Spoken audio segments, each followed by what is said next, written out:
अम्मा बादु फ़इन्न खैरल हदीस किताबुल्लाह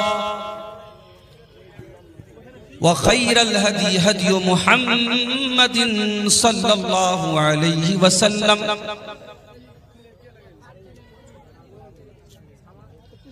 व शर्रल उमूरि मुहदसातुहा व कुल्ल मुहदसतिन बिदअह व कुल्ल बिदअतिन दलालह व कुल्ल दलालतिन फिन्नार। अऊज़ु बिल्लाहि मिनश शैतानिर रजीम। बिस्मिल्लाहिर रहमानिर रहीम। इअलमू अन्नमल हयातुद दुनिया लइबुन व लहवुन व ज़ीनतुन व तफ़ाखुरुन बैनकुम व तकातुरुन फिल अमवालि वल औलाद कमसलि गैसिन अअजबल कुफ़्फ़ार नबातुहु सुम्मा यहीजु फ़तराहु मुस्फ़र्रा सुम्मा यकूनु हुतामा व फिल आखिरति अज़ाबुन शदीदुन व मग़फ़िरतुन मिनल्लाहि व रिज़वान व मल हयातुद दुनिया इल्ला मताउल गुरूर।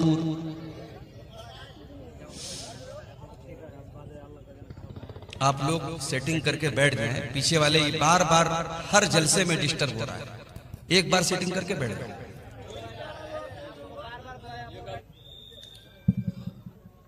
आज के इस इजलास के मुहतरम सदर,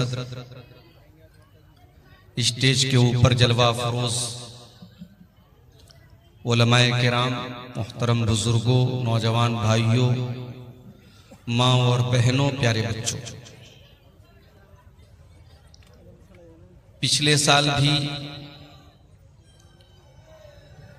कटिहार के इस गांव सिमरिया में आना हुआ था। पिछले साल मदरसे का प्रोग्राम था। इस साल भाइयों ने बताया है कि मस्जिद की तामीर और तौसी के लिए आज का ये प्रोग्राम रखा गया है। मुझसे पहले बंगला जुबान के खतीब तकरीर के साथ साथ जो आपके सीमांचल के जलसों का दस्तूर है, चंदा भी कर रहे थे और आप हजरात उनके हाथों पर चंदा दे भी रहे थे। जिन्होंने इस नेकी के काम में हिस्सा लिया है, अल्लाह उनकी इस नेकी को कबूल फरमाए, और जो अभी तक पीछे रह गए हैं, अल्लाह उन्हें भी तौफीक दे कि वो आगे बढ़ें और अल्लाह के इस घर में अपना हिस्सा लें, अपना ताउन करें। अल्लाह हम सबको इसकी तौफीक अता फरमाए, आमीन। मेरे भाइयों, इंसान के जीवन में, इंसान की जिंदगी में बहुत सारे स्टेज आते हैं, बहुत सारे दौर आते हैं। एक दौर होता है जब इंसान बच्चा होता है। बचपन के जमाने में इंसान की जिंदगी बहुत लिमिटेड होती है। आप देखते होंगे, हम बच्चों को खिलौना दे देते हैं, बच्चा खेलता रहता है, जितनी देर जाग रहा है खेल रहा है। उसकी जिंदगी में कोई टेंशन नहीं है। क्या खाना है, कब खाना है, कितना कमाना है, कोई टेंशन नहीं। एक दौर वो होता है। फिर बच्चा थोड़ा बड़ा होता है, स्कूल जाने लगता है। अब उसकी जिंदगी में एक टेंशन बढ़ गई कि साहब मुझे स्कूल जाना है, पढ़ाई करना है। कभी कभी आप देखते होंगे, मेरी 6 साल की बच्ची है, कभी कभी सुबह स्कूल के लिए उठाओ तो कहती है नहीं पापा आज मैं स्कूल नहीं जाऊंगा, रोने लगती है। बच्चों को बड़ा पहाड़ लगता है, ये क्या टेंशन मेरी जिंदगी में आ गई, आराम से सो रहे थे, हमारे माँ बाप हमको उठा रहे।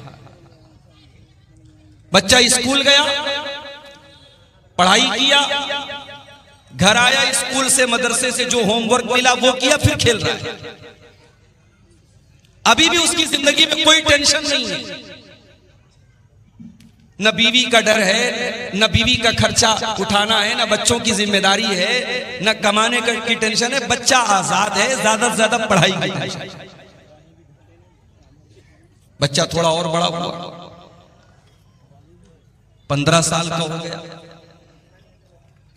हम कह सकते हैं बालिग हो गया, एडल्ट हो गया, वयस्क हो गया।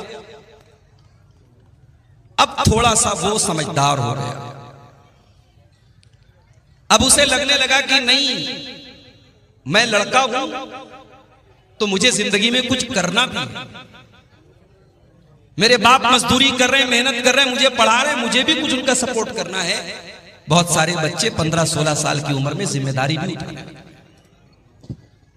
लड़की बड़ी हुई, उसको दिमाग में ये बिठाया गया तू लड़की है, आज इस घर में, कल कहीं और जाना है तुझे, तेरे रिश्ते तलाश किए जा रहे, तेरी शादी हो जाएगी, तू किसी की बीवी बनेगी, किसी की बहू बनेगी। कल तक वो लड़की गुड्डी गुड्डा से खेलती थी, अब उसके दिमाग में टेंशन आ गई, यार अब ये शादी करना पड़ेगा। रिश्ता देखने के लिए औरतें आई, चाय नाश्ता दिया गया, रिश्ता देख के वापस गई, बोली लड़की थोड़ी सांवली है, नहीं चाहिए। पैदा करने वाला तो अल्लाह है ना, किसी को गोरा बनाया, किसी को सांवला बनाया, किसी को काला बनाया। भाई हमारे बस में तो नहीं है। माँ जब बच्चे को जन्म देती है तो माँ के बस में तो नहीं कि काले बच्चे को गोरा बना दे, लंबे को नाटा बना देगी, तो उसके बस में नहीं। लेकिन रिश्ते की औरतें आती हैं रिश्ता देखने, क्या कह के रिजेक्ट करती हैं, लड़की तो अच्छी है, थोड़ी सी नाक चिपटी है, थोड़ा सा रंग दबा हुआ है।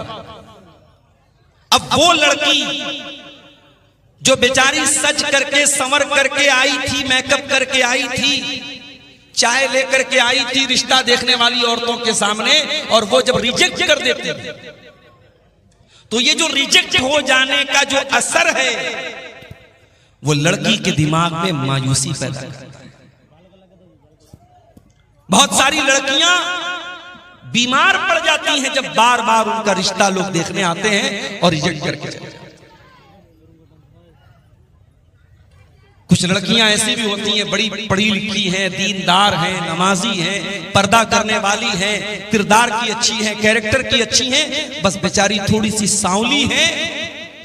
उनका रिश्ता जब बार बार रिजेक्ट होता है तो उनको तकलीफ होती है, उनको दर्द होता है कि हमें क्यों रिजेक्ट किया जाए। बहुत सारे केस में ऐसा भी होता है, रिश्ता पसंद आ जाता है, शादी हो जाती है।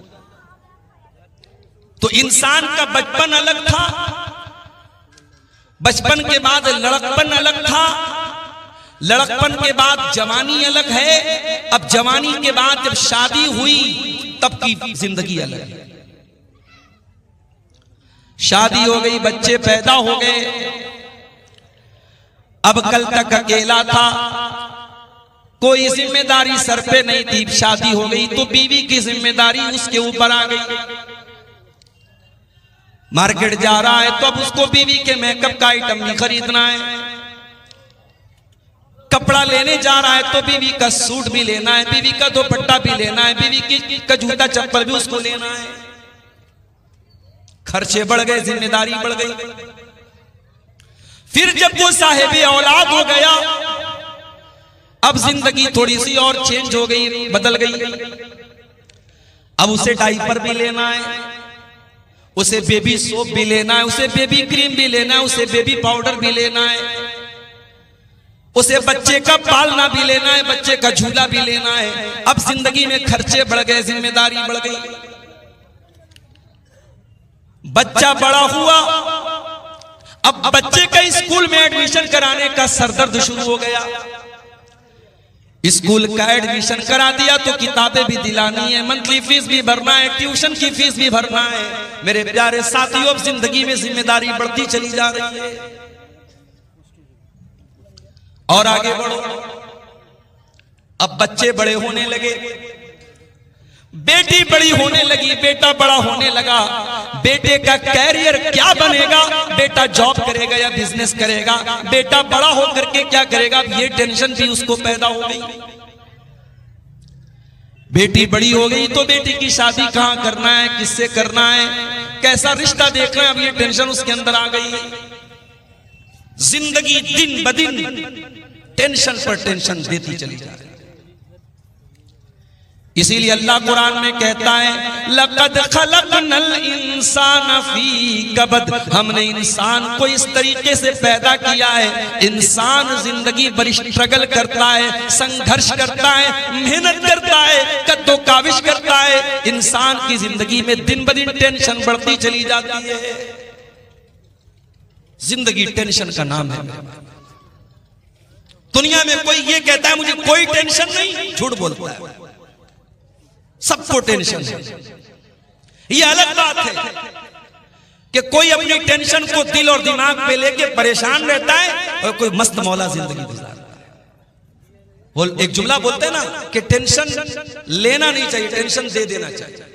टेंशन लेने से क्या फायदा है? टेंशन लेने से, दिमाग खराब करने से टेंशन खत्म तो नहीं हो जाएगी, मसला हल तो नहीं हो जाएगा। उससे बेहतर है मुस्कुराओ, हंसो, टेंशन आएगी देखा जाए। कुछ लोगों की लाइफ स्टाइल ऐसी।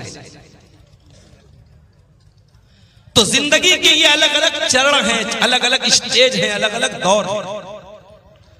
अब जो आयत करीमा मैंने आपके सामने पढ़ी है खुतबे मसनूना के बाद, ये सूरे हदीद की आयत नंबर 20, आयत नंबर 20। इस आयत में अल्लाह ताला ने एक आयत में इंसान के जीवन में जितने चरण आते हैं, अब बांग्ला में इसको क्या बोलते हैं मुझे नहीं मालूम, हिंदी में चरण बोलते हैं, इंग्लिश में स्टेज बोलते हैं, स्टेजेस। इंसान की जिंदगी में जितने स्टेजेस आते हैं, जितने चरण आते हैं, जितने दौर आते हैं, एक आयत में अल्लाह ताला ने वो सारे दौर भी बयान कर दिए और फिर दुनिया की हकीकत भी अल्लाह ने बयान कर दी और हमें किसकी तैयारी करना चाहिए अल्लाह ने ये भी बयान किया। इस एक आयत को समझ लिया आपने तो आज की तकरीर आपको समझ में आ जाएगी इंशाअल्लाह। कुरान का 26वां 27वां पारा सूरे हदीद की आयत नंबर 20। एलमु अन्नमल हयातुद दुनिया लअबुन व लहवुन व ज़ीनतुन व तफाखुरुन बैनकुम। एक बात बोलूं, यूट्यूब पर जाओ और सर्च करो सूफी अब्दुल रशीद। ये अफ्रीका के कारी है, क्या नाम है? सूफी अब्दुल रशीद। बिल्कुल अफ्रीकन कैसे होते, गोरे तो नहीं होते, काले ही होते हैं। ये काले हैं, अफ्रीका के हैं, काले हैं। अल्लाह अकबर, क्या कुरान पढ़ते हैं। कभी रात में ईयरफोन लगा के सूफी अब्दुल रशीद की कोई तिलावत सुनो, यही आयत जो मैं पढ़ रहा हूं ये उनकी आवाज में सुनो। अल्लाह की कसम खा के कहता हूं म्यूजिक भूल जाओ। ये जो म्यूजिक सुन करके सुकून मिलता है ना, ये दिल के मुर्दा होने की अलामत है। ये इस बात की निशानी, ये संकेत है कि तुम्हारा दिल मुर्दा हो चुका है, तुम्हारे दिल में कुरान की मोहब्बत खत्म हो चुकी है, तुम्हें म्यूजिक से सुकून मिलता है। अल्लाह कुरान में कहता है ला बिज़िक्रिल्लाहि तत्मइन्नुल कुलूब। मेरे ईमान वाले बंदों के दिलों को अल्लाह के जिक्र से सुकून मिलता है, कुरान से सुकून मिलता है। सहाबे किराम कुरान को पढ़ा करते थे, कुरान को सुना करते थे। हमारे प्यारे नबी कुरान को पढ़ा करते थे, कुरान को सुना करते थे। हमारा नौजवान आज गाना सुन रहा है। मैं जलसे में आ रहा था, रास्ते में कई नौजवानों को देखा मोबाइल पर बैठ करके रील्स देख रहे हैं, गाने देख रहे हैं। लड़कों का भी यही हाल है, लड़कियों का भी यही हाल है। आज आपके YouTube की हिस्ट्री पर जाके देखा जाए, गाने ज्यादा मिलेंगे, म्यूजिक ज्यादा मिलेगा, फिल्में ज्यादा मिलेंगी। ओ लोगों आओ जरा रब के कुरान को किसी अच्छे कारी की आवाज में तुम सुन तो लो। अल्लाह की कसम तुम म्यूजिक भूल जाओगे, तुम गाने भूल जाओगे। एलमु अन्नमल हयातुद दुनिया लअबुन व लहवुन व ज़ीना। अल्लाह फरमा रहा है, ऐ मेरे बंदो, ये दुनिया की जिंदगी तो खेल है, वह लहवुन तमाशा है, वह जीनतुन और जीनत है, आकर्षण है, एट्रैक्शन है। बच्चा छोटा है, खेल का दौर है। बच्चा थोड़ा बड़ा हुआ, 8 साल का हुआ, 10 साल का हुआ, वह लहवुन अब तमाशा देखने लगा, अब टीवी देखने लगा, मोबाइल देखने लगा, यूट्यूब देखने लगा, वीडियो देखने लगा। वज़ीनतुन, बच्चा थोड़ा बड़ा हुआ, लड़की थोड़ी बड़ी हुई, 15 साल के हो गए, 16 साल के हो गए। लड़की आईने के सामने खड़ी होकर के मेकअप करने लगी, लड़का अपने सर पर, अपने बाल पर, अपने चेहरे पर मेहनत करने लगा, अपनी पसंद का कपड़ा पहनने लगा, आईने में अपने आप को निहारने लगा, अपनी सेल्फी लेने लगा, अपने फोटो को फिल्टर कर करके लेने लगा। वज़ीनतुन, इंसान की जिंदगी आकर्षण है, आकर्षण है, एट्रैक्शन है, जीनत है। व तफाखुरुम बैनकुम, शादी हो गई, बिजनेस करने लगा। मेरे पड़ोसी ने 1 लाख की प्रॉपर्टी खरीदी, मैं 10 लाख की खरीद के दिखाऊंगा। मेरे दोस्त ने सरकारी नौकरी हासिल कर ली, मैं भी मेहनत करके सरकारी नौकरी हासिल करूंगा। 1 लाख रुपया उसकी सैलरी है, मैं 2 लाख रुपया महीना कमा करके दिखाऊंगा। व तफाखुरुम बैनकुम, मेरे बंदो फिर वो दौर तुम्हारी जिंदगी में आता है, तुम एक दूसरे के ऊपर फख्र करते हो, एक दूसरे के ऊपर गुरूर करते हो, घमंड करते हो, एक दूसरे से अपने आप को बड़ा समझते हो। उसके बाद आखिरी दौर आया, इंसान बूढ़ा हो गया, उसके पोते पोतियां हो गए, उसके नवासे नवासियां हो गए। अब बैठ करके फख्र करता है, इतने मेरे बेटे, इतने मेरे पोते, इतने मेरे नाती, इतनी मेरी नतनी, इतने मेरे नवासे, इतने मेरी नवासी, इतनी मेरी जमीन, इतनी मेरी जायदाद। व तकासुरुन फिल अमवाली वल औलाद, इंसान की जिंदगी का ये आखिरी दौर है। खूब पैसा हो जाए, खूब औलाद हो जाए। औलाद की तलब भी तो इंसान को होती है ना। कुछ लोग कहते हैं साहब मुझे अल्लाह ने लड़की दी है, मुझे लड़के की जरूरत नहीं। हो सकता है कि आपको अल्लाह ने लड़की दी है, लड़का नहीं है, आप अपनी लड़कियों पर खुश हैं, ये हो सकता है। मगर ये कहना कि लड़के की जरूरत नहीं है, ये गलत है। लड़के की जरूरत तो नबियों को भी पड़ी, नबियों ने अल्लाह से बेटा मांगा। इब्राहिम अलैहिस्सलाम को देखो, बूढ़े हो गए, कोई बेटा उनका नहीं है, बाप ने घर से निकाल दिया है। अल्लाह की तौहीद की दावत दे रहे, सारी दुनिया उनकी दुश्मन बनी हुई है। इब्राहिम अलैहिस्सलाम अल्लाह से दुआ करते हैं, रब्बी हबली मिनस सालिहीन, परवरदिगार मुझे नेक बेटा अता फरमा। बेटा मांगा। हमारे नबी को भी अल्लाह ने बेटा दिया। ये अलग बात है जो बेटा पैदा हुआ, कासिम पैदा हुए, बचपन में इंतकाल कर गए, अब्दुल्ला पैदा हुए, बचपन में इंतकाल कर गए। तीसरा बच्चा पैदा हुआ हजरत मारिया के पेट से। अल्लाह के नबी ने बड़े शौक से अपने बच्चे का नाम इब्राहिम रखा, अपने बाप, अपने जद्दी अमजद हजरत इब्राहिम अलैहिस्सलाम के नाम पर अपने बच्चे का नाम रखा। अकीका भी किया आपने, नाम भी रखा अपने बच्चे का। अरब के दस्तूर के मुताबिक आपने बच्चे को दूध पीने के लिए दाई के हवाले कर दिया, देहात भेज दिया। ये अलग बात है, अल्लाह ने मेरे नबी की तकदीर में ये भी लिखा था कि ऐ मेरे नबी, आपका कोई बेटा जवान नहीं हो पाएगा, जवान नहीं होना है किसी बच्चे। तीसरा बेटा पैदा हुआ इब्राहिम। जब ये बच्चा 1.5 साल का हुआ और देहात में एक आदमी के घर में रहता था, वहीं ये बच्चा दूध पीता था, वहीं रहता था। बच्चा बीमार हो गया। अल्लाह के नबी को बताया गया कि आपका बेटा बहुत बीमार है। आप सहाबे किराम को लेकर के पहुंचे। आपने बच्चे को गोद में लिया।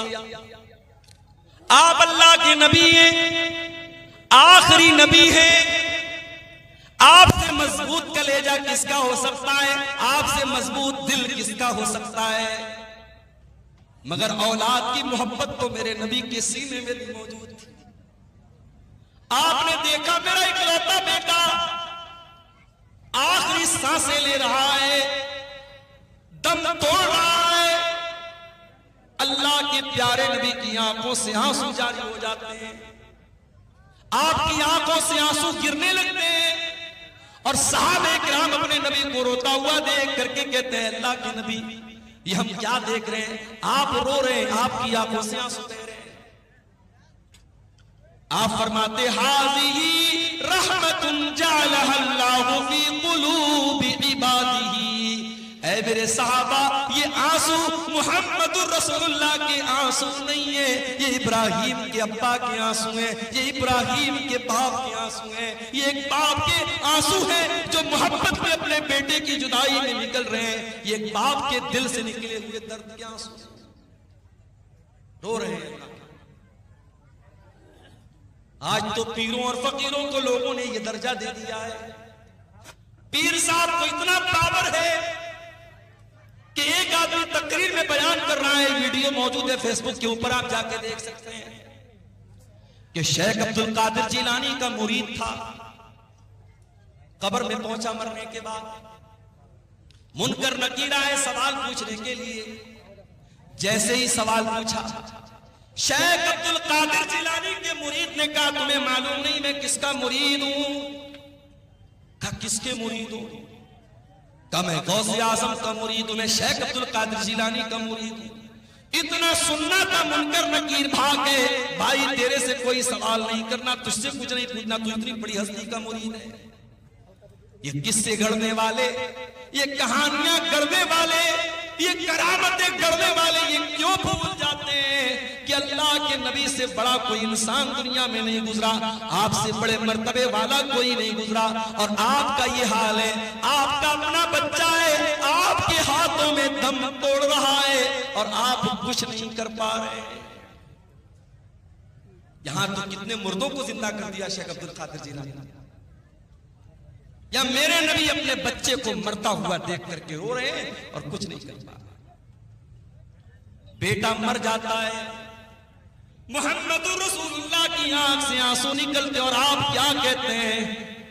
ओ लोगो, ओ मेरी प्यारी माँ बहनों, जब तुम्हारे किसी बच्चे का अल्लाह न करे कभी अगर इंतकाल हो जाए, तुम्हारा कोई अजीज अगर मर जाए, कोई रिश्तेदार अगर मर जाए, कोई करीबी अगर मर जाए और तुम्हें रोने का दिल चाहे, तुम्हारी आंखों से आंसू निकले, तुम्हें अपनी जबान से कोई लफ्ज निकालने का दिल चाहे, तो जरा अपने नबी का ये नमूना भी देख लेना।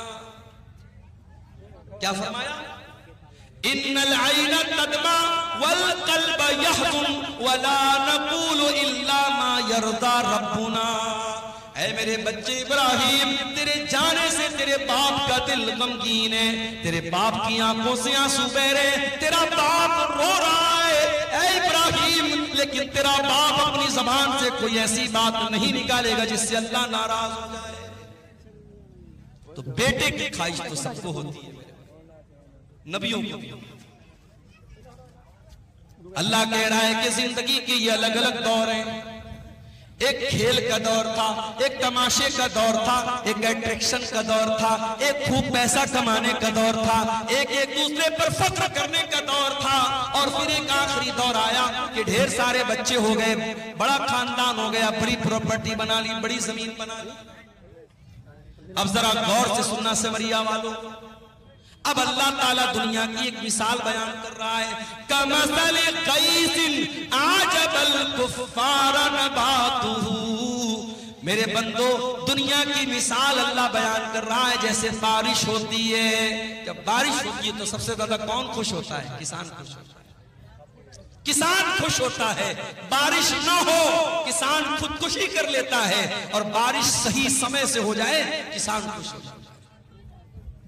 बारिश हो रही है, अब खेती लहलहाने लगी, हरी भरी हो गई। अल्लाह फरमाता है मेरे बंदों, मैं दुनिया की मिसाल दे रहा हूं। बारिश हुई, खेती हरी भरी हो गई। तुम यही जो तुमने धान का खेत लगाया, तुमने मकई का खेत लगाया, तुमने गेहूं का खेत लगाया, एक टाइम ऐसा आया ये हरी भरी जो खेती थी ये पीली हो गई, पक गई, तैयार हो गई। गेहूं तैयार हो गया, धान तैयार हो गया, मकई तैयार हो गई। तुम यही जो कल तक जो पौधे हरे हरे थे आज पीले पीले हो गए, आज पक करके तैयार हो गए। सुम्मा यकूनु हुतामा। पीछे कौन लोग बात कर रहे हैं? एकदम उनको हटाओ यहां से। इतनी तमीज नहीं, स्टेज के पास माइक के पास बैठ के बात कर रहे हैं। सुम्मा यकूनु हुतामा। फिर ये खेती जब पक करके तैयार हो गई, उसको काट दिया गया। कोई खेती अपने खेत में कट करके उसको छोड़ा नहीं जाता, काट दिया जाता है जब तैयार हो जाता है। अभी मेरे पास जयनगरा कोई जगह है, जयनगर या जयनगर ऐसे कटिहार में, वहां के लोग मेरे पास आए, नवंबर में टाइम मांग रहे। मैंने कहा भाई दिसंबर में ले लो। बोले नहीं मौलवी साहब अभी मकई कटी है, अब दिसंबर में जब आप मांग रहे हैं, टाइम दे रहे हैं, तो उस टाइम फिर हमारी दोबारा खेती लग जाएगी, हम नहीं दे सकते। खेती का समय होता है। मैं किसान नहीं हूं, मैं खेती नहीं करता हूं, लेकिन खेती करने वालों के साथ रहते हुए इतना जानता हूं कि खेती करने का एक टाइम है, खेती काटने का एक टाइम है। खेती तैयार तो फिर उसको कोई रोकता नहीं, खेती को काट लिया जाता है। अल्लाह फरमाता है सुम्मा यकूनु हुतामा। फिर खेती को काट लिया जाता है। ऐ मेरे बंदो, तुम्हारी दुनिया की जिंदगी भी ऐसी ही है। तुम्हारी जवानी जब होती है तुम हरे भरे होते हो, फिर बुढ़ापा आता है, 40 साल के हो गए, 50 साल के हो गए, अब तुम पक चुके हो, पीले पड़ चुके हो। कभी देखा आप बॉलीवुड की बड़ी बड़ी हीरोइनें जो एक एक करोड़ कितने कितने करोड़ रुपए लेती हैं फिल्मों के, जब इनकी जवानी ढल जाती है, इनके बाल सफेद हो जाते हैं, फिर उनको कोई नहीं पूछता। उम्र खत्म हो गई, अट्रैक्शन खत्म, सौंदर्य खत्म, ब्यूटी खत्म।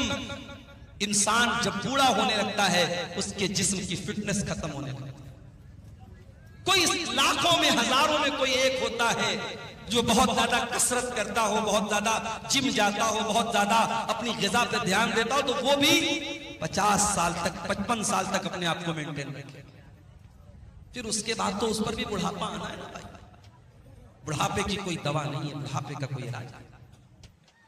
अल्लाह फरमाता है मेरे बंदो तुम कल तक हरे भरे थे, आज बुढ़ापा आ गया, पक गए। सुम्मा यकूनु हुतामा। और जिस तरीके से खेती जब पक जाए तो खेती को काट दिया जाता है। ऐ मेरे बंदो एक दिन ऐसा आएगा, मौत का फरिश्ता आएगा और तुम्हें काट डालेगा, तुम्हें खत्म कर देगा। इसी गांव के एक साहब ने बताया 2 साल का बच्चा तालाब में डूब करके इंतकाल कर जाता है, मां बाप सब्र करने के सिवा कुछ नहीं कर पाता।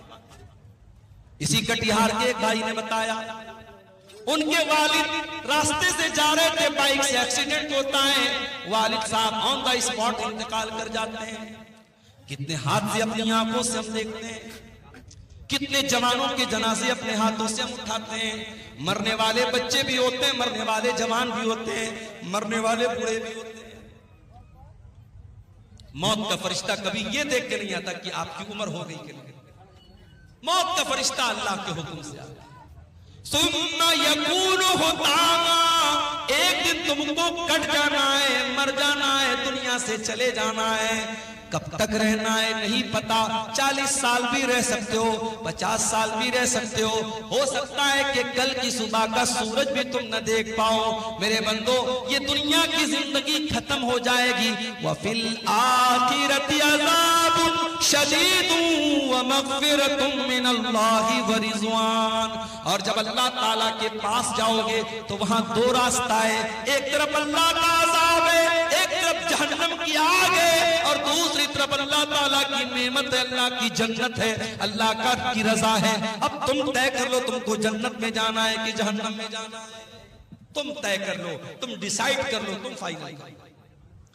वमल हयातुद दुनिया इल्ला मताउल गुरूर, और ये दुनिया की जिंदगी जिस पर तुम इतना फख्र करते हो, इतना नाज करते हो, जिस दुनिया की जिंदगी के लिए तुम कितना हराम काम करते हो, कितना नाजायज काम करते हो, ये दुनिया तो धोखे का सामान है। दुनिया तो धोखा है। बड़े बड़े बादशाहों ने जब महल बनाया तो क्या ये सोच के बनाया कि मैं मर जाऊंगा? फिरौन इतना बड़ा बादशाह, मूसा अलैहिस्सलाम बात करने के लिए आए तो फिरौन कह रहे चुप चुप चुप, तू बात मत कर, तुझसे मैं क्यों बात, तू है कौन? मूसा अलैहिस्सलाम ने कहा मैं अल्लाह का रसूल। कहां कह रहे जाओ, तुम रसूल बन गए, मैं जानता नहीं क्या तुमको, मेरे महल में तुम पले बड़े हो, मैं जानता हूं, तू तो ढंग से बात नहीं कर सकते हो, तुम क्या नबी बनो?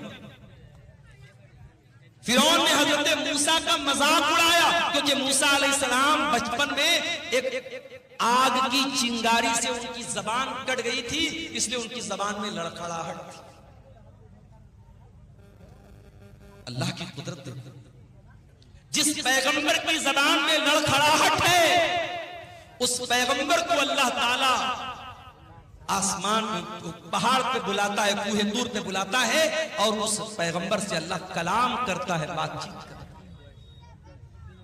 और जब मूसा अलैहिस्सलाम से अल्लाह ताला ने कलाम किया तो मूसा अलैहिस्सलाम दुआ करते हैं, रब्बिश्रह ली सदरी वयस्सिर ली अमरी वहलुल उक़दतम मिन लिसानी यफ़क़हू क़ौली।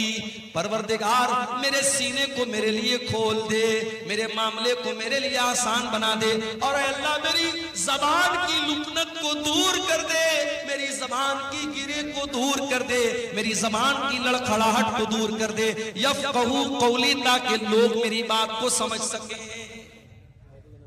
तो फिरौन ने मजाक उड़ाया, अरे जाओ तुम क्या बात कर, अल्लाह का मजाक उड़ाया, मूसा अलैहिस्सलाम का मजाक उड़ाया। कहा कि है मूसा, मैं इतना बड़ा बादशाह हूं, हाज़िहिल अनहारु तजरी मिन तहती, ये बड़ी बड़ी नदियां, ये दरियाए नील, ये दरियाए कुलजुम, ये बड़े बड़े बड़ी बड़ी नदियां, ये बड़ी बड़े बड़े बड़े दरिया मेरे महल के नीचे से जाते हैं, इन दरियाओं का मैं मालिक हूं, नदियों का मैं मालिक। अल्लाह ने कहा अच्छा, तो तुझे अपनी ताकत पे बड़ा नाज है, अपनी बादशाहत पे बड़ा नाज है, अपनी नदियों पे बड़ा नाज है, आ मैं तुझे तेरा अंजाम चखाता हूं।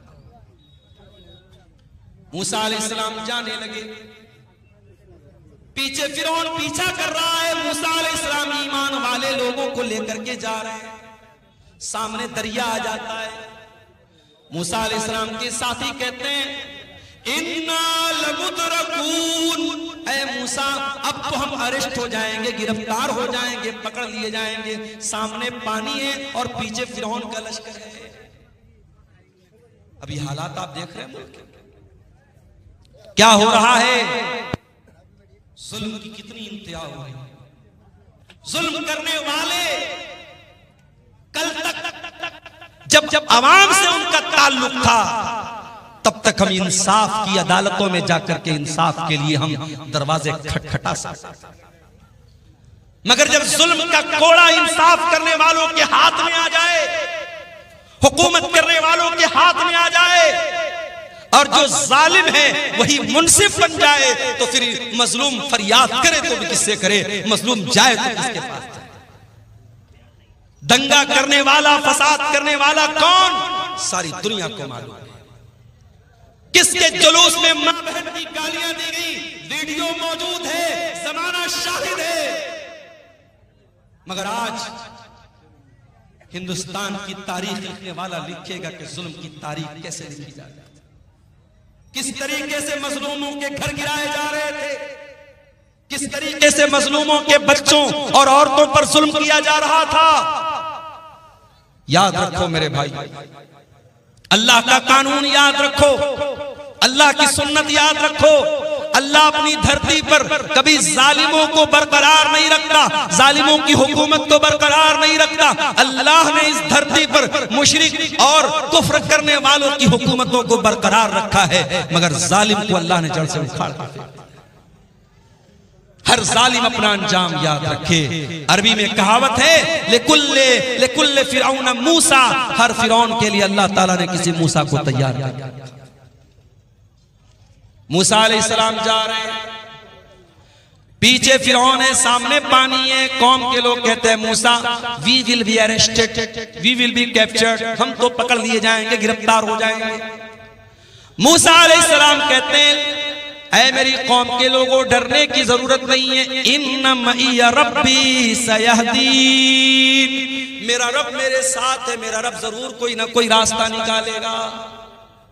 ये जो ईमान था मूसा अलैहिस्सलाम के दिल में, ऐ भारत के मुसलमानों, ऐ हिंदुस्तान के मुसलमानों, ये ईमान अपने दिल में पैदा है।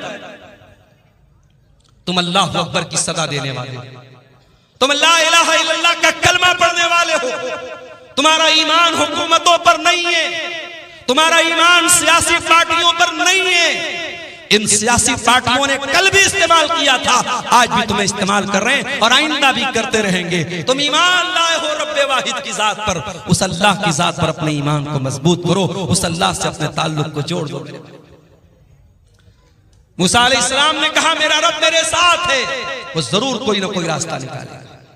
अभी इतना कहा था मूसा अलैहिस्सलाम ने कि कुरान कहता है, फ़अौहैना इला मूसा अनिद्रिब बिअसाकल बहरा, हमने मूसा को हुक्म दिया कि अपनी लाठी को पानी के ऊपर जाके मार दो। सामने नदी है, दरिया है, दरिया की गहराई कितनी हो सकती है आप अंदाजा नहीं लगा सकते।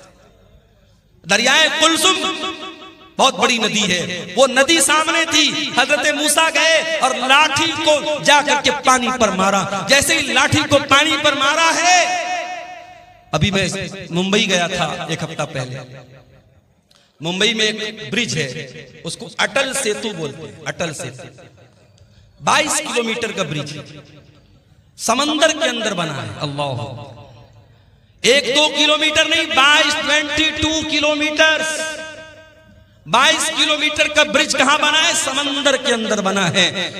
इंसान को अल्लाह अगर इतना दिमाग दे सकता है कि इंसान समंदर में ब्रिज बना सकता है, वही 22 किलोमीटर लंबा, तो वो अल्लाह जिसने इंसान को इतना माइंड दिया है, इतना दिमाग दिया है, उस अल्लाह के लिए कौन सी बात नामुमकिन है मेरे भाई। मूसा अलैहिस्सलाम ने लाठी को मारा, न कोई इंजीनियर आया, न कोई नक्शा बना, न कोई पिलर खड़ा हुआ, बीच में रास्ता बन गया। पानी, एक तरफ का पानी इधर रुक गया, एक तरफ का पानी उधर रुक गया और बीच में रास्ता बन गया। अब मूसा अलैहिस्सलाम अपने साथियों को लेकर चलते, जरा इमेजिन करो, तसव्वुर करो, दोनों तरफ पानी रुका हुआ है और मूसा अलैहिस्सलाम बीच में जा रहे हैं अपने साथियों के साथ। फिरौन ने देखा मूसा जा रहे हैं, उनके साथ ईमान वाले जा रहे हैं और पानी बीच में रुका हुआ है, बीच में रास्ता बना हुआ है। फिरौन ने अपने लश्कर से कहा चलो तुम भी इसी रास्ते पर चलो। फिरौन भी चल पड़ा, फिरौन का लश्कर भी चल पड़ा। मूसा अलैहिस्सलाम और ईमान वाले नदी को पार कर गए। जब उस पार चले गए, अल्लाह ने पानी को मिला दिया, पानी को मिला दिया, और जैसे ही पानी को मिला दिया फिरौन डूब गया। फिरौन के तमाम लश्कर के लोग डूब गए। जब फिरौन डूबने लगा तो कहता है आमनतु बिल्लज़ी आमनत बिही बनु इस्राईल, ऐ अल्लाह मैं तेरे ऊपर ईमान लाता हूं, मैं तौबा कर रहा हूं, ऐ अल्लाह मैं उस अल्लाह के ऊपर ईमान लाता हूं जिस पर बनी इस्राईल ईमान लाए। अल्लाह ने फरमाया आल आना वक़द असैता मिन क़ब्लु, ऐ फिरौन सारी जिंदगी तू गुनाह करता रहा, सारी जिंदगी ईमान वालों को सताता रहा, सारी जिंदगी मूसा अलैहिस्सलाम को सताता रहा। आज जब मौत को सामने देखा तो ईमान ला रहा है। ऐ फिरौन आज तेरा ईमान एक्सेप्ट नहीं किया जाएगा। पता ये चला कि मौत सामने देखने के बाद तौबा एक्सेप्ट नहीं, इसलिए मौत के आने के पहले तौबा करो। जितना दान करना है, जितना नेकी का काम करना है, मौत देखने के पहले कर लो। मौत देखने के बाद तौबा करोगे, तौबा कबूल नहीं। कभी किसी मरने वाले को देखा, मरने वाले की आंखें उठ जाती है, वो जब मौत के फरिश्ते को देखता है ना, कांप जाता है, उसकी आंखें पथरा जाती है। मौत जब सामने आ जाए, हम जब किसी को मरते हुए देखते ना तो उसकी बोली बंद हो जाती है, उसकी बातचीत बंद हो जाती है। यानी अब उसने मौत को देख लिया, अब तौबा करेगा तो तौबा का कोई मतलब नहीं। तो मौत को देखने के पहले तौबा करो। फिरौन भी मौत को देख करके तौबा कर, अल्लाह ने कहा तेरी तौबा कबूल नहीं हुई। इतने बड़े बड़े महल फिरौन ने बनाए थे, कितने बड़े बड़े बागात थे, कितने बड़े बड़े महल थे, नदियां थी, नहरें थी, तालाब थे, स्विमिंग पूल थे। अल्लाह फरमाता है कम तरकू मिन जन्नातिन व उयून व ज़ुरूइन व मकामिन करीम व नामतिन कानू फीहा फाकिहीन कज़ालिका व औरथनाहा कौमन आखरीन। फिरौन के पास कितने बड़े बड़े बागात थे, महल थे, कितने ऐशो आराम से रहा करता था। आज उसके महल में कोई और रह रहा है, उसके बाग का फल कोई और खा रहा है, उसकी नहर का पानी कोई और पी रहा है। फमा बकत अलैहिमुस समाउ वल अर्दु वमा कानू मुनज़रीन। आज फिरौन मर गया, न आसमान रो रहा है, न जमीन रो रही है, कोई रोने वाला भी नहीं, कोई आंसू बहाने वाला भी नहीं है। ऐसी मौत हुई, कोई आंसू बहाने वाला। तो ऐसी मौत मत मरो मेरे भाई, मरना तो सबको है। ये जमीन, ये जायदाद, ये प्रॉपर्टी सब यही रह जाएगी। इस दुनिया की कोई हकीकत नहीं है। वमल हयातुद दुनिया इल्ला मताउल गुरूर। ये दुनिया धोखे का सामान है, बहुत धोखेबाज है दुनिया। इंसान गुनाह करता है, उसे लज्जत मिलती है, उसे मजा आता है। मोबाइल पर गंदा वीडियो देखा, मजा आया। किसी लड़की को छेड़ दिया, मजा आया। शराब के 2-4 पैग लगा लिए, मजा आया। जिना कर लिया, मजा आया। मगर 10 मिनट के बाद, 1 घंटे के बाद, 1 दिन के बाद गुनाह का ये खुमार उतरेगा, तब एहसास होगा मैंने क्या कर दिया, मैंने क्या कर दिया, मैंने किसको नाराज कर दिया, मैंने ये क्या कर दिया। एहसास होगा मेरे भाई। अगर दिल में ईमान है, गुनाह के बाद एक न एक बार एहसास होगा। गुनाह के अंदर लज्जत है, गुनाह के अंदर मजा है, मगर गुनाह इंसान को बर्बाद कर देता है। इस दुनिया के चक्कर में पड़ के तुम गुनाह कर रहे हो, दुनिया की औरतों के चक्कर में पड़ के जवानी बर्बाद कर रहे हो। अरे चक्कर में पड़ना है तो जरा जन्नत की औरतों के चक्कर में पड़ो। अगर तैयारी करना है तो जन्नत की नेमतों के लिए करो। दुनिया की औरतों के साथ, दुनिया की लड़की। अभी मैं पटना गया था, एक सफर था मेरा, हमारे एक दोस्त के साथ में। पटना की मार्केट में मैंने देखा एक नकाब पोश लड़की, बुर्का वाली लड़की, गैर मुस्लिम लड़के के साथ टहल रही। हमारे एक साथी थे बनारस के। मैंने कहा देखो भाई ये क्या हो रहा है। बोले मौलाना कोई हैरत की बात नहीं है। मैंने कहा क्यों? कहा ये टाइम पास है। लड़की को भी पता है कि मैं टाइम पास कर रही हूं, लड़के को भी पता है मैं टाइम पास कर रहा हूं। दोनों सीरियस नहीं है, घूम रहे हैं। ऐसा भी होता है कि लड़की एक लड़के के साथ सुबह घूम रही है, दोपहर में दूसरे लड़के के साथ घूम रही है, शाम को तीसरे लड़के के साथ घूम रही है। ये चल रहा है, टाइम पास हो रहा है। ये औरतें हैं दुनिया की, ये लड़कियां हैं दुनिया की। और जन्नत की औरतें कैसी होंगी? लम यतमिसहुन्ना इंसुन क़ब्लहुम वला जान। जन्नत की औरतें इतनी पाक दामन होंगी, इतनी पाक साफ होंगी, उनको किसी इंसान ने कभी टच न किया होगा, कभी छुआ नहीं होगा। न इंसान ने न जिन्नात ने कभी टच नहीं किया। दुनिया की औरतें, उनके साथ बहुत सारी गंदगी भी लगी हुई है। जाहिर है इंसान की बॉडी है, इंसान पेशाब भी करता है, पाखाना भी करता है, नाक से गंदगी भी निकलती है, बलगम भी निकलता है। औरतों के साथ दुनिया के और भी मसले मसाइल हैं, लेकिन जन्नत की औरतों के साथ कोई मसला मसाइल नहीं। वलहुम फीहा अज़वाजुम मुत्तहरतुन।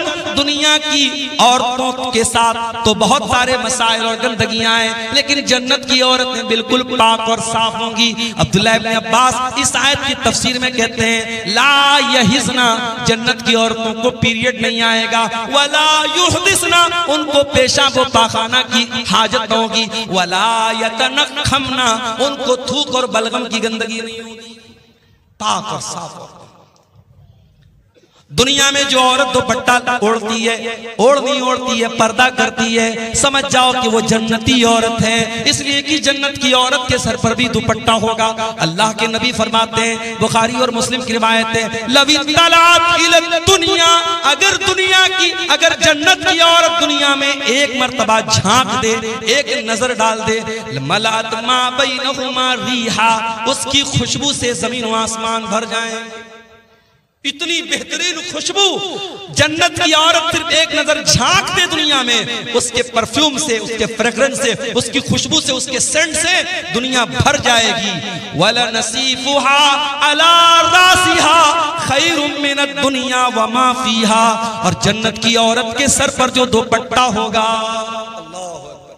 अल्लाह ने जन्नत की औरत के सूट का जिक्र नहीं किया, उसके गाउन का जिक्र नहीं किया, उसके फ्रॉक का जिक्र नहीं किया। अल्लाह के नबी कह रहे जन्नत की औरत के सर पर जो दुपट्टा होगा, वो दुपट्टा भी दुनिया और दुनिया की तमाम दौलत से बेहतर। आज मैं मंगल बाजार में कुछ मार्केटिंग करने गया, तो हम लोग तो बनारस के लोग हैं ना, बनारस में कपड़ा बनता है, तो हम लोग कपड़े को हाथ लगा के समझ जाते हैं कपड़ा की क्वालिटी।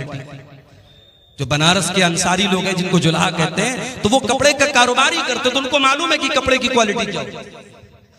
एक मर्तबा अल्लाह के नबी के पास रेशम का कपड़ा है।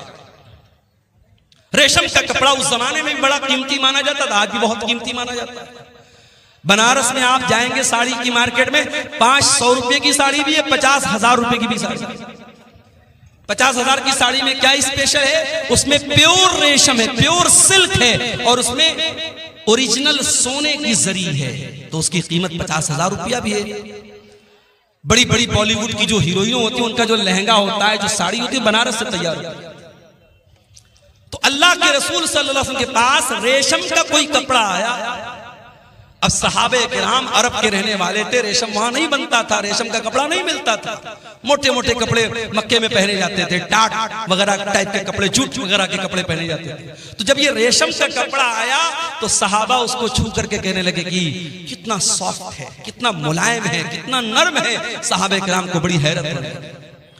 अल्लाह के प्यारे नबी ने फरमाया, अताजबूना मिन हाजा, ऐ मेरे सहाबा, तुम्हें इस पर बड़ा ताज्जुब हो रहा है, बड़ा आश्चर्य हो रहा है, बड़ी हैरत हो रही है। लमनातिलु साद इब्न मुआज फिल जन्नत खैरुम मिन हाजा, ऐ मेरे सहाबा, जन्नत में हजरत साद बिन मुआज को जो हैंड करचप मिलेगा, जो रुमाल मिलेगा, जो दस्ती मिलेगी, जो मिंदील मिलेगा, ऐ मेरे सहाबा, ये दुनिया के रेशम का कपड़ा फेल है उस जन्नत के रुमाल के सामने। इतना सॉफ्ट होगा हजरत साद बिन मुआज का रुमाल।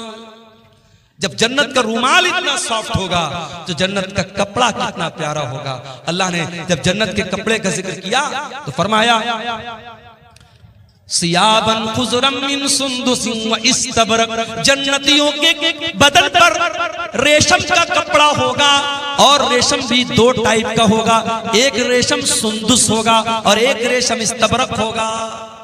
सुंदुस बोलते हैं जो बारीक रेशम होता है, और इस्तबरक जो थोड़ा मोटा रेशम होता है। मेरी एक बच्ची का नाम सुंदुस, एक बच्ची का नाम इस्तबरक है। ये कुरान की इन्हीं आयतों की रोशनी में मैंने रखा है। सुंदुस के माने भी रेशम होता है, इस्तबरक के माने भी रेशम। तो जन्नतियों का कपड़ा इतना आलीशान। तुम दुनिया के कपड़े पर मर रही हो मेरी बहनों, तुम अपनी अलमारी पे कपड़े निहार रही हो, अपने वार्डरोब में कपड़े निहार रही हो, और अपने मेकअप आइटम को देख रही हो, अपनी ज्वेलरी बॉक्स को देख रही हो। आओ जरा जन्नत की ज्वेलरी तैयार करो, जरा जन्नत के कपड़े तैयार करो, जरा जन्नत के लिए अपने आप को तैयार। दुनिया की जिंदगी की क्या हकीकत है मेरे भाई। आगाह अपनी मौत से कोई बशर नहीं, आगाह अपनी मौत से कोई बशर नहीं, सामान 100 बरस का है पल की खबर नहीं। कितनी औरतों को मैंने देखा, बड़े कपड़े इकट्ठा करती थी, बड़ी ज्वेलरी इकट्ठा करती थी, मर गई। आज उनके कपड़े उनकी बेटियां लेके जा रही हैं, उनकी बहुएं लेके जा रही हैं, उनकी पड़ोस की औरतें लेके जा रही हैं, उनके रिश्तेदार की औरतें लेके जा रही हैं। आप नहीं जानते कपड़ा आपका है, कल कौन पहनेगा। मकान आपका है, कल कौन रहेगा? नेमतें आपकी हैं, दौलत आपकी है, कल कौन फायदा उठाएगा? आगाह अपनी मौत से कोई बशर नहीं, सामान 100 बरस का है, पल की खबर नहीं। एक बहुत बड़े बादशाह गुजरे, उनका नाम था हारून रशीद। हारून रशीद एक मुसलमान बादशाह थे, खलीफा थे। उनके दौर में बहुत अल्लाह के नेक बंदे थे, उनका नाम था इब्ने सम्माक। हारून रशीद एक मर्तबा इब्ने सम्माक से मिलने के लिए गए।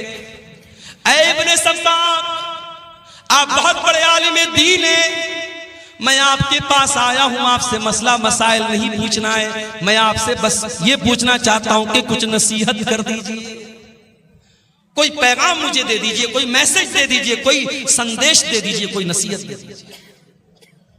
इब्ने सम्माक ने कहा, अमीरुल मोमिनीन, सपोज कर लीजिए, तसव्वुर कर लीजिए कि आप एक सहरा में जा रहे हैं, एक रेगिस्तान में जा रहे हैं, खाना खत्म हो गया, पानी खत्म हो गया, आपको बड़ी जोर की प्यास लग गई और दूर दूर तक पानी नहीं मिल रहा है। आप जैसे जैसे आगे बढ़ रहे हैं, आपका गला सूख करके कांटा हो रहा है और प्यास से आपका बुरा हाल हो रहा है। इतने में एक आदमी आता है और उसके पास एक प्याला पानी है। उसने कहा, ऐ खलीफा, मैं आपको एक प्याला पानी देने को तैयार हूं, शर्त यह है कि आप अपनी आधी बादशाहत मुझे दे दें। तो ऐ बादशाह सलामत, ऐ अमीरुल मोमिनीन, क्या आप अपनी बादशाहत को बचाएंगे या उसको बादशाहत देकर के पानी ले लेंगे?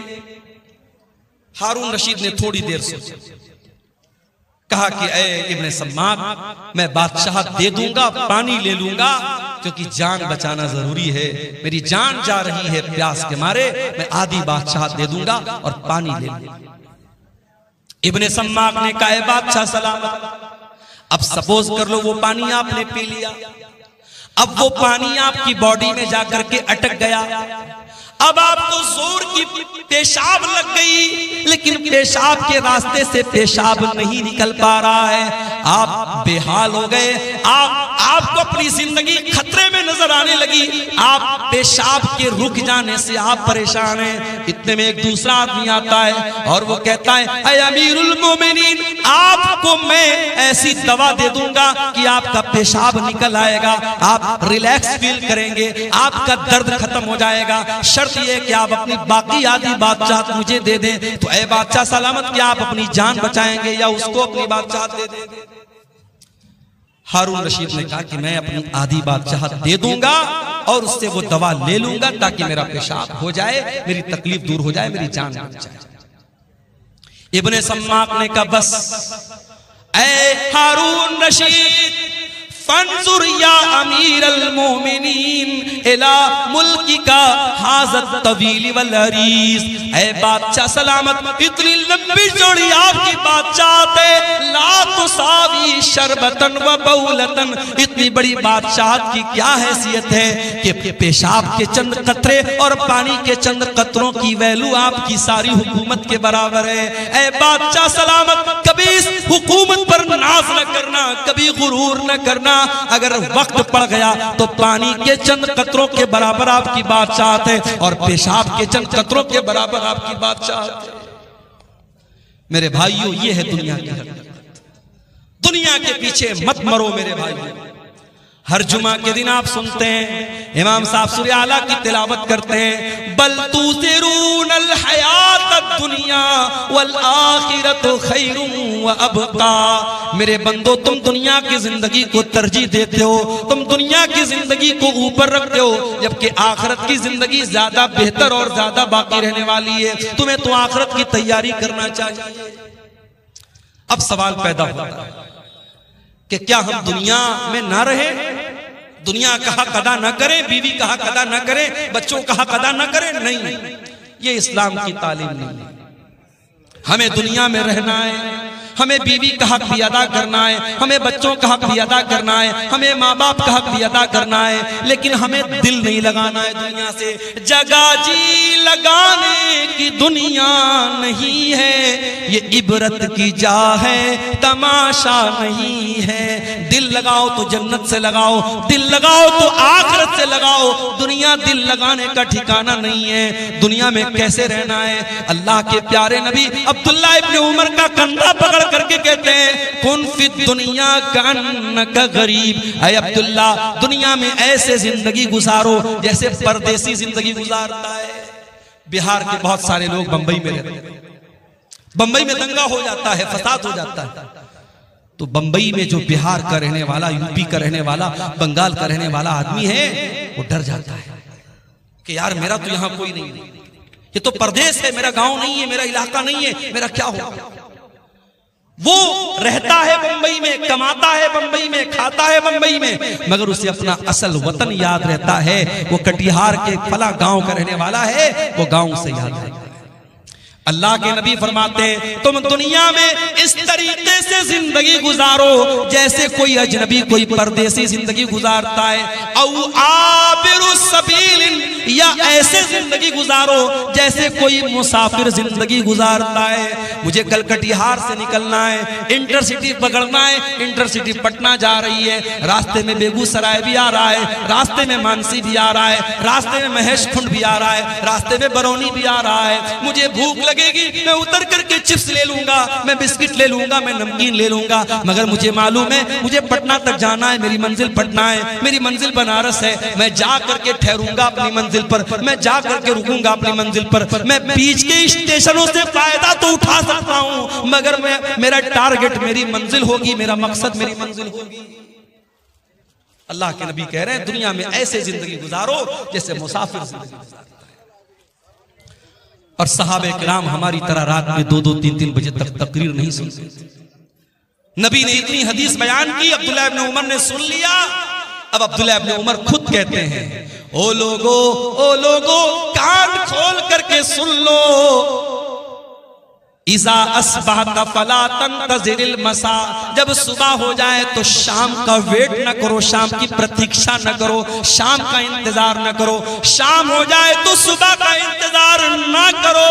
ओ मेरी प्यारी माओ बहनों, ओ मेरे प्यारे नौजवान साथियों, जाओ जरा बिस्तर पे सोने के पहले ये हदीस याद कर लेना, ये सोच करके बिस्तर पे जाना, आय अल्लाह अगर आज की रात मेरी जिंदगी की आखिरी रात हो गई, आय अल्लाह सारे अमाल तो गुनाहों से भरे हैं, सारा रजिस्टर तो गुनाहों से भरा है। आय अल्लाह अगर इसी हाल में तेरे पास चला गया, आय अल्लाह तो इसी हाल में तेरे पास में चली गई, आय अल्लाह मेरा क्या बनेगा, मेरा क्या हाल बनेगा। मेरे प्यारे साथियों, जब रात में बिस्तर पे सोने जाया करो तो ये एक बार सोच लिया करो। अल्लाह के हजरत अब्दुल्लाह इब्न उमर कहते हैं, जब शाम हो जाए तो सुबह का इंतजार मत किया करो, और सुबह हो जाए तो शाम का इंतजार मत किया करो। और आगे फरमाते हैं, वखुज़ मिन सिहतिका लिमरदिका, और जब तुम्हारी तंदुरुस्ती मौजूद है तो तुम बीमारी के दिन की तैयारी कर लो, और अपनी जिंदगी में मौत की तैयारी कर लो।